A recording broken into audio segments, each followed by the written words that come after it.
Então, bom dia. Começamos hoje mais uma aula virtual sobre a terapia de Milton Erickson. Meu nome é Maurício Neuber. Isso aqui é referente à disciplina de terapia ericksoniana da Universidade de Brasília.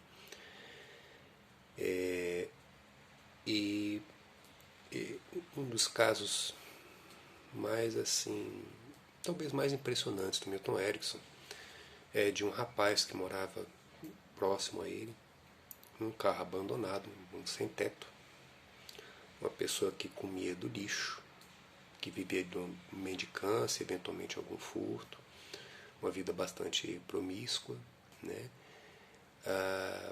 Abandonado mesmo, e que ouve um dia falar desse grande psiquiatra, desse grande terapeuta, e todo sujo, fedendo, junta aquele dinheirinho, né, todo embolado, né, e vai até a casa do Milton Erickson, que é onde ele atendia.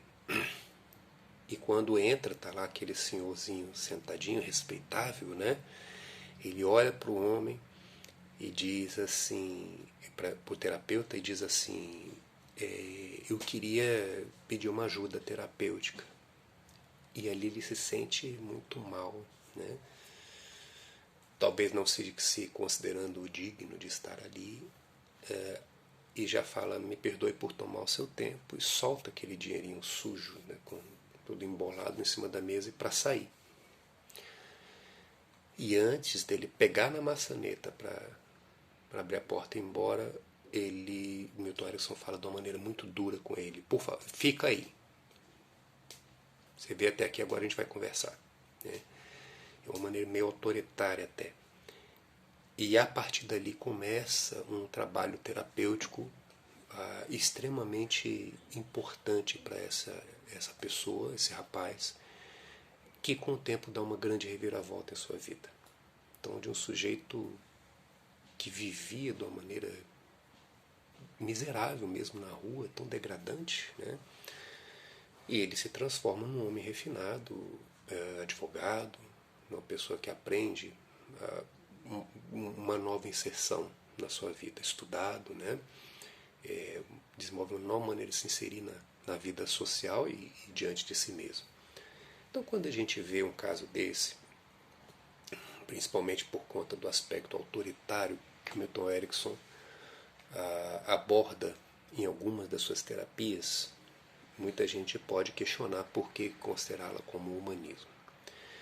E a nossa história ela vai bem longe, né, de entender um pouco o que é esse humanismo, né, e como que a proposta de terapia do Milton Erickson se insere ligada ao humanismo. Então, se a gente considera, por exemplo, a vida, a biografia do Milton Erickson,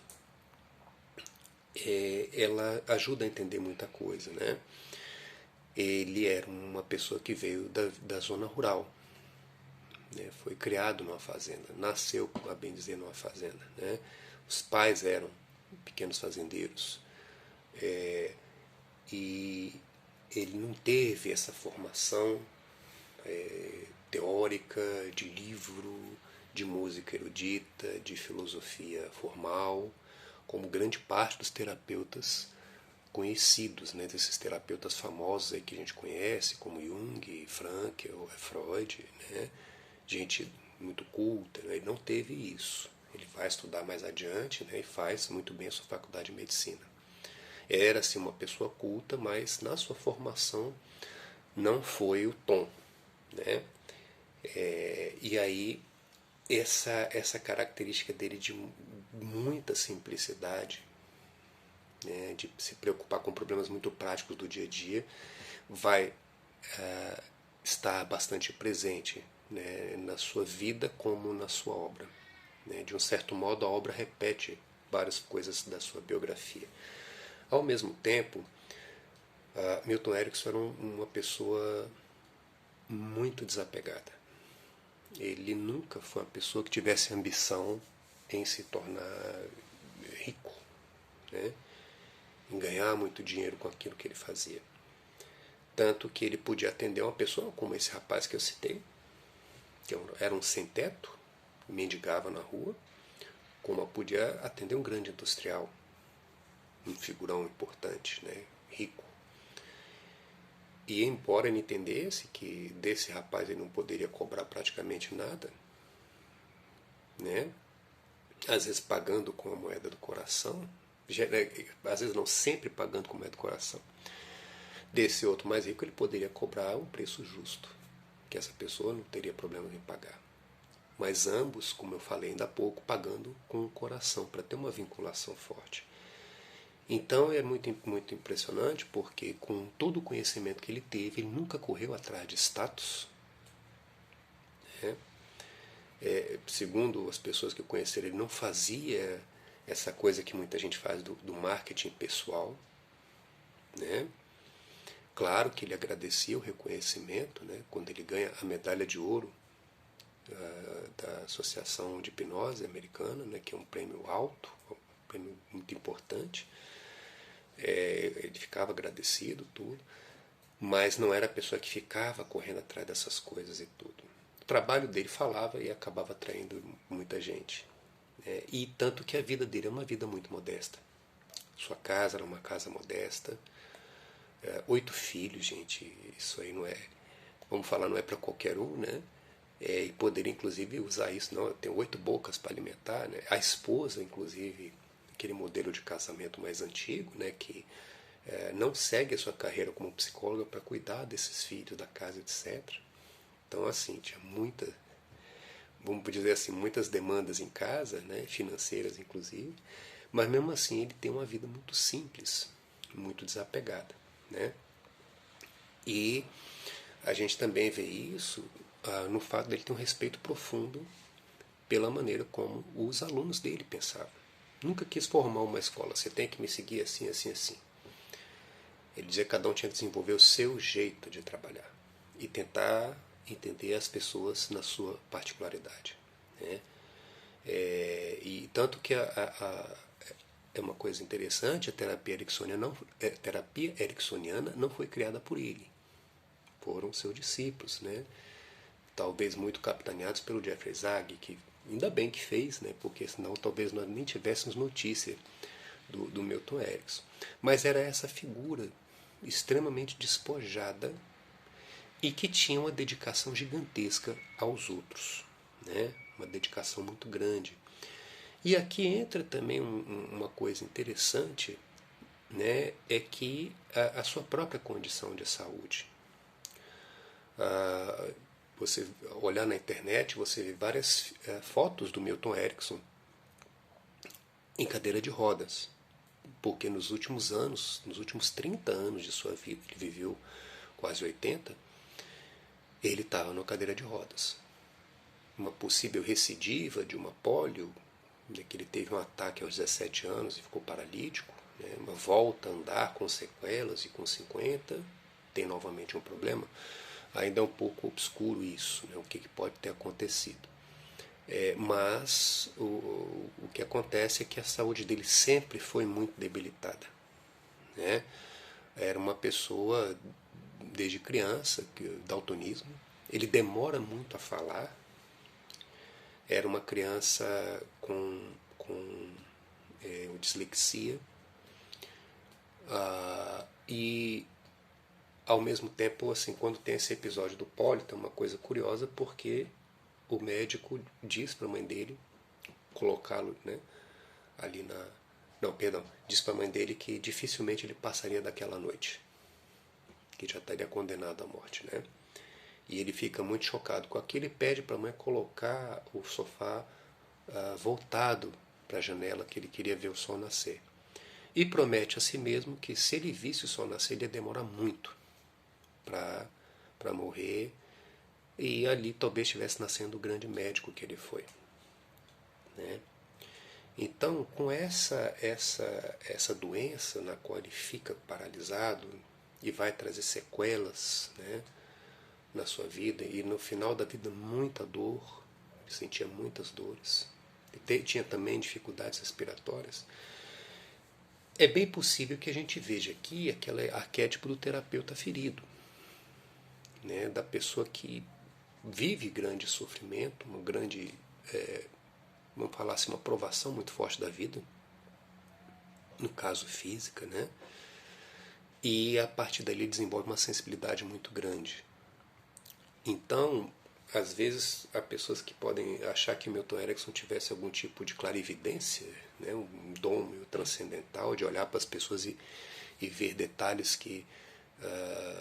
e poder, inclusive, prever muitas atitudes, comportamentos dessas pessoas, muito à frente dos outros, né?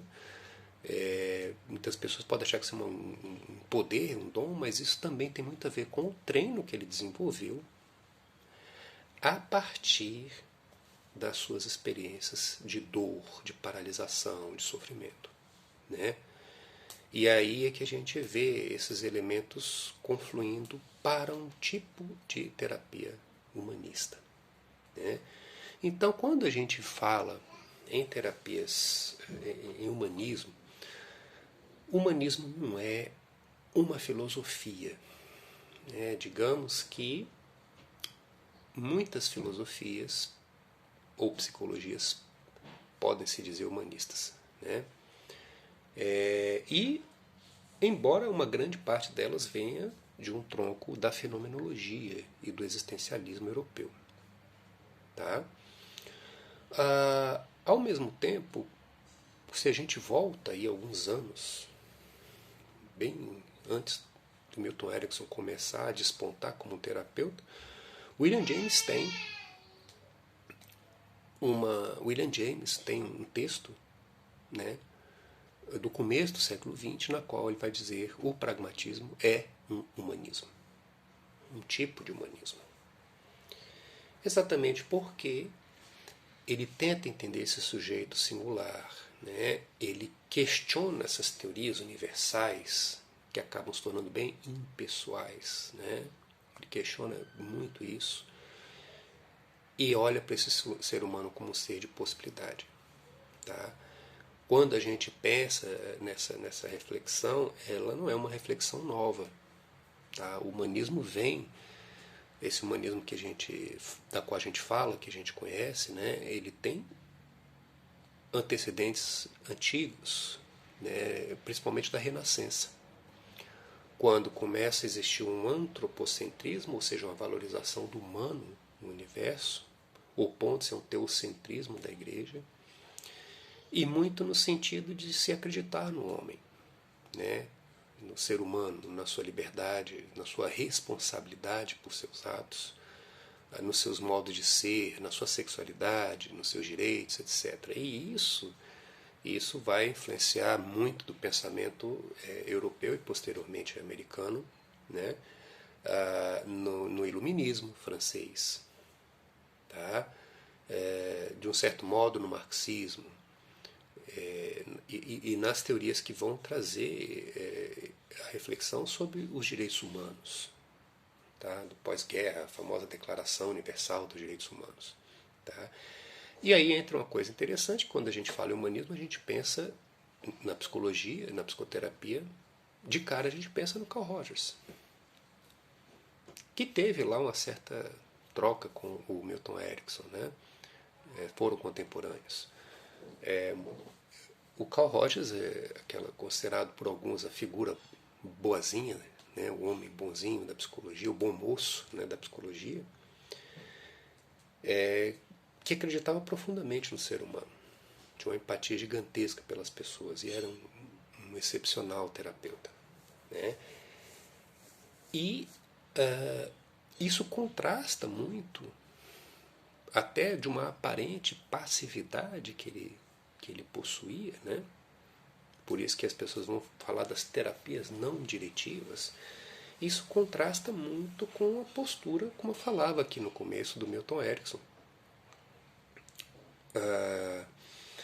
que às vezes era bastante autoritária. Ele poderia assumir um aspecto autoritário com algumas pessoas, não era a tônica dele, mais provocativo, mais combativo com algumas pessoas. Com outras ele poderia ser o contrário disso tudo, né?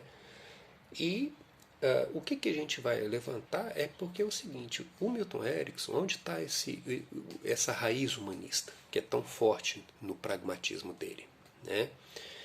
Isso vem de um primeiro tópico muito importante, a valorização da singularidade. Então, o que ele vai explicar depois dos raros momentos em que ele explicava, né, sobre esse rapaz com o qual ele teve que ser muito duro no começo? É que era uma pessoa que já estava acostumada com a violência da rua, com a rispidez das pessoas. Se ele tentasse ser muito doce, talvez comovesse um pouco, mas ele não ficaria. Então ele teve que incorporar, desenvolver uma espécie de personagem ali na hora, que sim tinha a ver com a sua própria subjetividade, mas ao mesmo tempo era muito presente no mundo dessa pessoa. Uma figura meio ríspida, meio autoritária, talvez meio violenta, no sentido de se posicionar e mandar mesmo, né?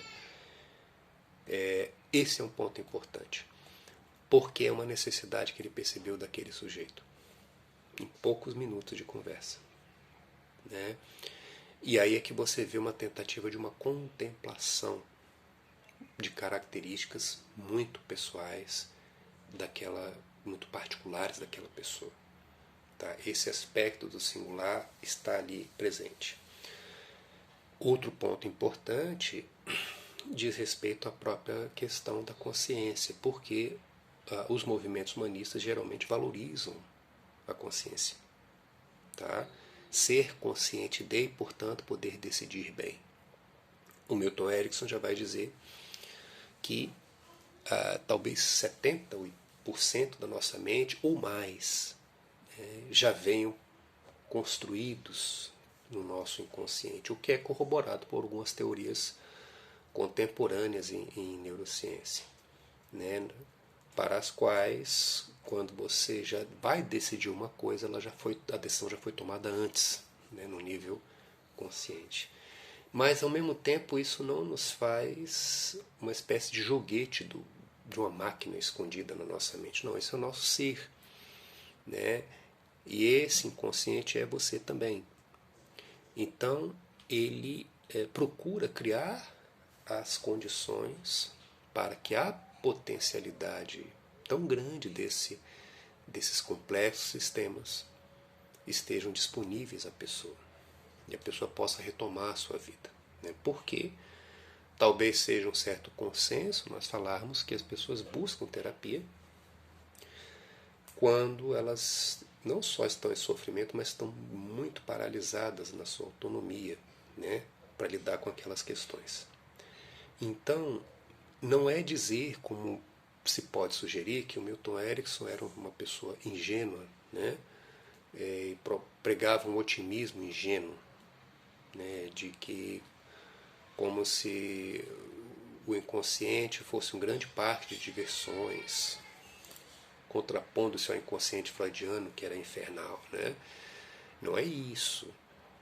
Tá? Milton Erickson, ele trabalhou em manicômio por muitos anos. Então ele viu o grande sofrimento das psicoses, por exemplo. Chegou a trabalhar com presidiários. Imagina os dramas de vida que não viu junto a essas pessoas, com pessoas vivendo um limite de sofrimento, com depressões gravíssimas, dores gigantescas, né? Dores muito de metástases, enfim. Então teve um leque de trabalho muito grande. Ele conhecia muito bem, né, a nossa mente, a ponto de considerar sim que a nossa psique pode produzir muito sofrimento. Ela tem a sua sombra, embora ele não fizesse esse paralelo com Jung, ele reconhecia muito bem isso. Mas, ao mesmo tempo, ele tinha uma visão otimista no sentido de criar um contexto para que essa potencialidade pudesse se fazer presente e promover mudanças importantes para esse sujeito, a partir desse sujeito e com este sujeito principalmente. Tá? Então, se ele era autoritário, nessa ótica, para algumas pessoas, se ele era diretivo,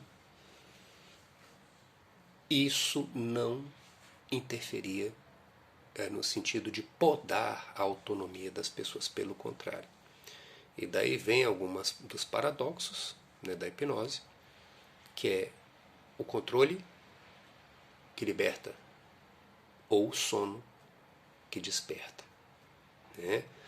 Então, assim, essa ideia do inconsciente que ele mobilizava parte muito dessa perspectiva que a gente considera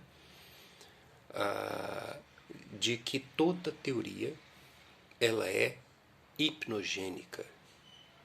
O que é isso? Toda teoria de cura, principalmente, ou de educação, ela tende a se reproduzir na mentalidade, na mente, na subjetividade desse interlocutor, né?